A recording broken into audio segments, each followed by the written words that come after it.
Pumalag si Baguio City Mayor Benjamin Magalong sa mga pahayag ng palasyo bago siya magbitiw sa pwesto bilang Special Advisor ng Independent Commission for Infrastructure. Live mula sa Senado, nangunguna sa balita si News 5 mobile journalist Merrimon Reyes. Merrimon, ano ba tinutukoy ni Mayor Magalong na pahayag ng palasyo at ano ang kanyang hinanakit dito?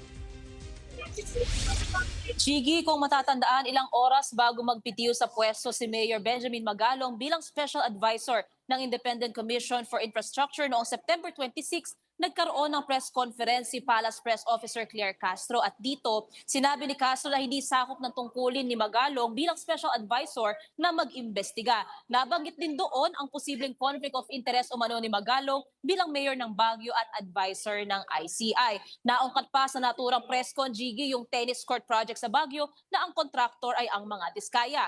Bagamat hindi direktang pinangalanan ni Magalong si Yusek Clara Castro, sinagot naman ng alkalde ang ilang puntong ibinato laban sa kanya sa press conference ng Malacanang. Tinawag ni Magalong na below the belt ang tila pagpapalabas na maanumalya ang tennis court project. Narito ang bahagi ng pahayag ni Mayor Magalong. Bigla mong palalabasin na maanumalyang tennis court. I think below the belt yun. It has nothing to do with the... Kaya mararamdaman mo talaga na maanumalya rin yung paggandak doon na yun.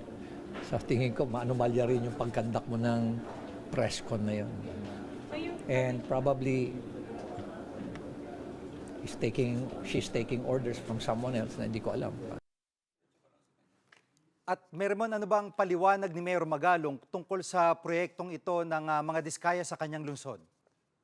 Gigi, giniit ni Magalong na hindi pa tuluyan tapos at bayad ang kinikwestyong tennis court project ng St. Gerard Construction sa Baguio City. Nagbabayad pa daw ng danyos ang kumpanya ng mga Diskaya hanggat hindi natatapos ang proyekto. Tapos, taong 2022 pa raw dumaan sa competitive bidding ang naturang proyekto. Gigi.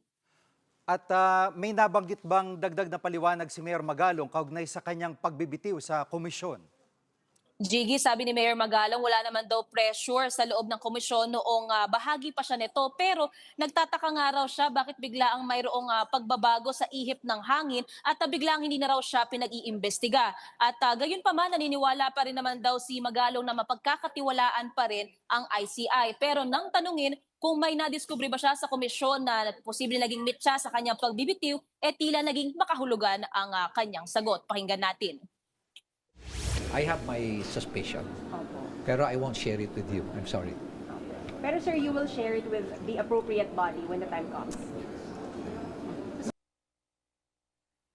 Gigi, ayon kay Mayor Magalong, wala na raw silang komunikasyon ni Pangulong Bongbong Marcos mula noong nagbitiw siya sa ICI. Yan muna ang latest mula dito sa Senado. Balik sa iyo, Gigi.